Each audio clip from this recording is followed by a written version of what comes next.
Sleep deprivation is something that is inflicted on a narcissist's new supply, most often during the devaluation, but also during the love bombing stage of the relationship.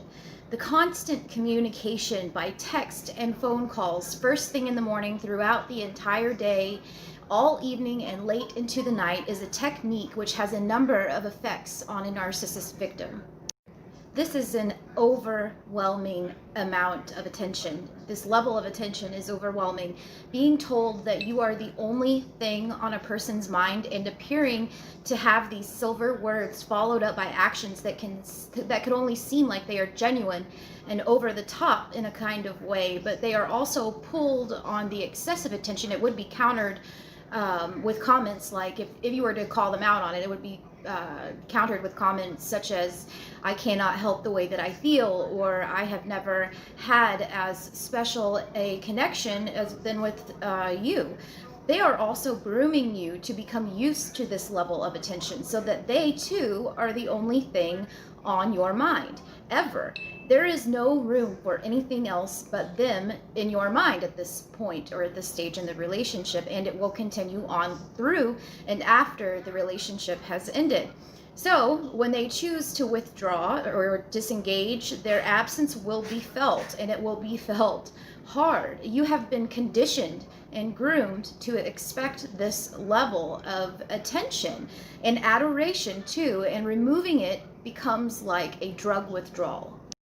So how is all of this linked to a narcissist loving to sleep deprive their victims, or sleep deprivation?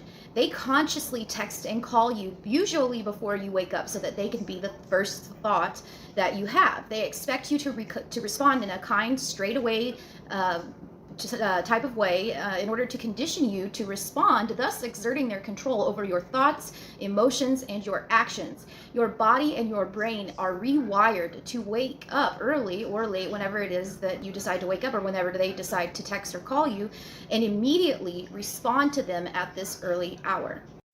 They will ignore you and then begin to text you or call you late at night, knowing that they are keeping you awake. And heaven forbid that you suggest that you need to stop the texting and get some sleep. They claim they only need you and that they no longer sleep now that you are in their life. Nice if it were true and not a total callous manipulation. When you are sleep deprived, your brain patterns alter and you enter into this fog-like state, which also goes along with the CPTSD and the cognitive dissonance. And it's probably the reasoning and clarity of your thought is absolutely diminished. And that is where the narcissist does their own damage. They literally destroy you with your own brain chemistry. And it is a form of torture that is actually a form of torture according to the Central Intelligence Agency in the United States. It is used to break you. They also claim to be broken or depressed and that you are their only support. You are the only one that they can open up to. You save them from their demons or from this void inside them, and they condition you to live on the edge of reality, literally, to always be ready for their contact in case they need you, in case you need to save them from themselves. A cruel technique is to call or text at 3 a.m. with a fake emergency, and we see this a lot with narcissists. If you wake up and respond, they have you where they want you, and they know this. This is a sort of test of many tests that narcissists, one of many that narcissists deploy. And if you ignore, they will double down on their efforts and play the guilt trip. Where were you? I needed you. Why weren't you there whenever I needed you? And you know I'm the only, or that you know that you are the only person that I can rely on. So this is also a form of gaslighting, and they do this to keep a source of supply off balance, and that is probably the biggest reason why they decide to sleep deprive their partners.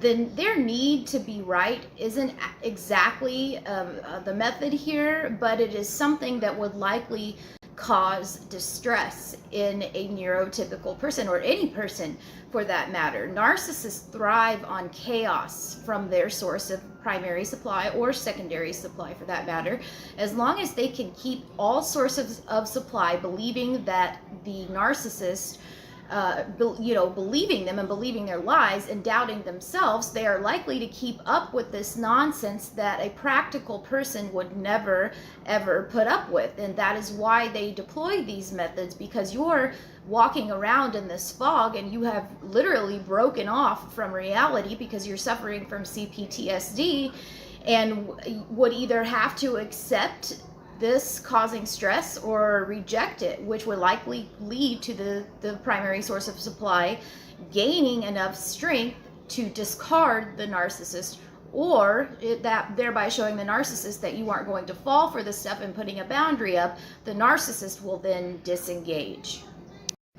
While this very specific behavior that the narcissist deploys, inflicting sleep deprivation on their partner, is not necessarily listed as a diagnostic trait of narcissistic personality disorder, although those with NPD generally do feel a sense of entitlement to receive special treatment. So if a person with NPD feels awake, they feel entitled to have someone like their partner or their source of supply keep them up and keep company with them, whether it's inconvenient for the spouse or not. They don't care if you have to get up and wake up early in the morning to go to work or take the kids to daycare. And a person with NPD normally doesn't care about the needs and feelings of others, if at all. Only their needs and feelings have any importance. So this sense of being entitled to special, favored, or preferential treatment and a lack of effective empathy for others are diagnostic criteria for narcissistic personality disorder. So these represent 2 of 9 diagnostic criteria, and only 5 of the 9 need to be present for a formal diagnosis of NPD, and that can only be given by a doctor of psychology or a doctor of psychiatry after interviewing the individual in person or perhaps over several treatments.